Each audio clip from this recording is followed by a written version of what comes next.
Trigonometri beskæftiger sig med relationerne mellem sider og vinkler i en trekant.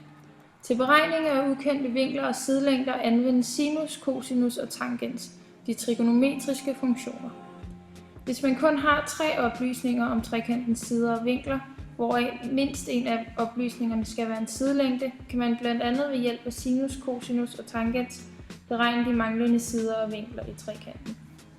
Først skal man finde ud af, hvilken side eller vinkel man søger, og derefter hvilke sider eller vinkler, der er givet. På baggrund af de givne oplysninger kan man vurdere, hvilke af de 5 trekantstilfælde, der er tale om, og hvordan man nu skal udregne den ønskede vinkel eller side. Ved trekantstilfælde 1 kender man 3 sider. På baggrund af dette kan man finde en vinkel ved cosinusrelationerne, finde en anden vinkel ved hjælp af cosinusrelationerne, og til sidst finde den tredje vinkel ved hjælp af vinkelsummen.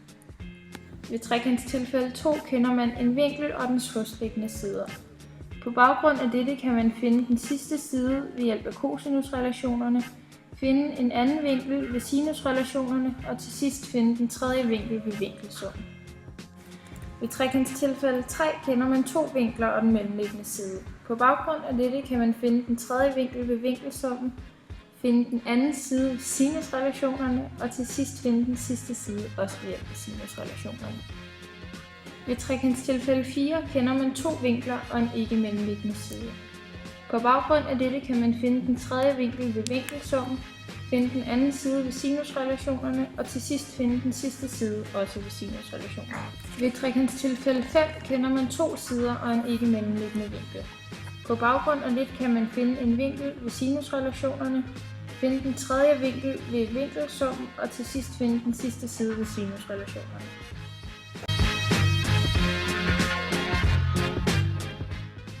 For at forstå trigonometri vil jeg definere de trigonomiske funktioner sinus, cosinus og tangens.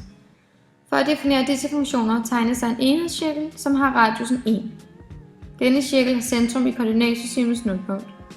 På cirklen afsættes nu en vinkel V, som har det ene ben ud af x-aksen. Der hvor vinklens andet ben skærer cirklen, kaldes for punktet R, som er vinklens retningspunkt. R's første koordinat kalder vi for cosinus til V, mens anden koordinaten til punktet R kaldes sinus til V.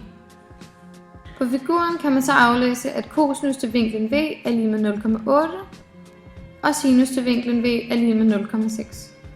Definitionen på sinus lyder altså, at sinus til en vinkel V er lige med anden koordinaten til vinklens retningspunkt på en enhedscirkel. Definitionen på cosinus lyder altså, at cosinus til en vinkel V er lige med første koordinaten til vinklens retningspunkt på en enhedscirkel. Definitionen på tangens er så forholdet mellem henholdsvis sinus til V og cosinus til V, og lyder altså, at tangens til V er lige med sinus V over cosinus V.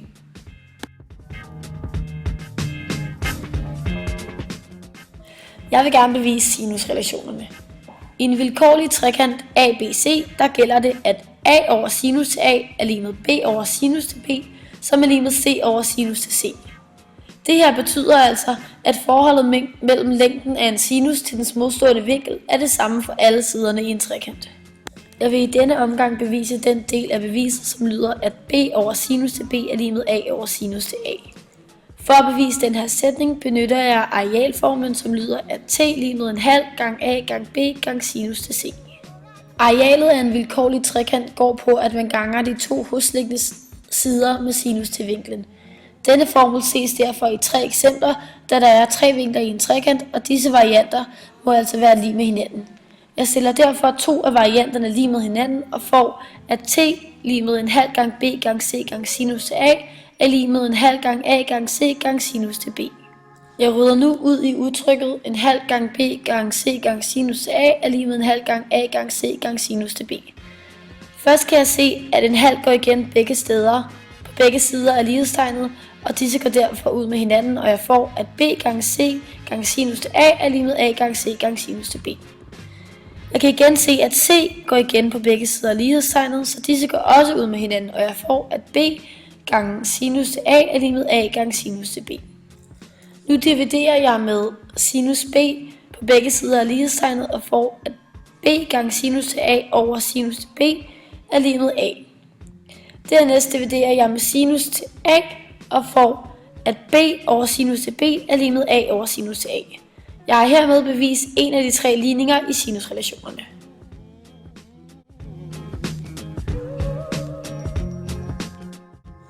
Arealet af en vilkårlig trekant går på, at man ganger de 2 hosliggende sider med sinus til vinklen. Denne formel ses derfor i 3 varianter, da der er 3 vinkler i en trekant, og disse varianter må altså være lig med hinanden. Jeg vil bevise en af varianterne i arealformen, som lyder på t er lig med en halv AB gange sinus c, som gælder for arealet af en vilkårlig trekant. Her er A og B de hosliggende sider til vinkel C, og tilsvarende gælder t er lig med en halv BC gange sinus til A, og t er lig med en halv AC gange sinus til B. Hvis trekanten er spidsvinklet, falder højden inden for trekanten. Hvis vinkel B er stum, falder højden udenfor. I begge tilfælde kalder vi højdens fodpunkt for D. Vi kender en anden arealformel, som gælder for trekanter, hvis vi kender højden, som lyder på t er lig med en halv HA gange A. Vi kan finde højden HA ved at regne på trekant ABC. Eftersom at trekanten er retvinklet, gælder at sinus af C er lig med HA over B. Jeg isolerer HA og får at HA er lig med B gange sinus til C.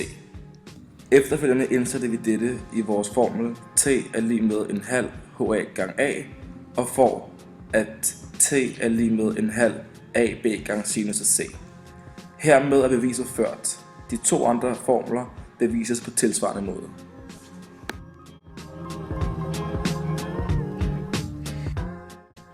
Et eksempel til, hvordan man kan bruge de trigonometriske funktioner i virkeligheden, er ved målinger af bygninger. Her har vi taget udgangspunkt i rotundens højde. Da man kender vinklerne og siderne på den viste trekant, vinkel A lig med 33,4 grader, vinkel D lig med 35 grader, og siden AD er lig med 5 meter, kan man nu ved hjælp af sinusrelationerne finde de resterende vinkler og sider i trekanten. Til sidst er det så muligt også at finde højden af rotunden, som her kaldes A, ved hjælp af sinusrelationerne, ved at de allerede oplyste sider af vinkler og siden AB, som er lig med 102,7 meter, som er fundet gennem tidligere beregninger. Først sættes et af ledene i sinusrelationerne lige hinanden. A over sinus til A er lig med C over sinus til C.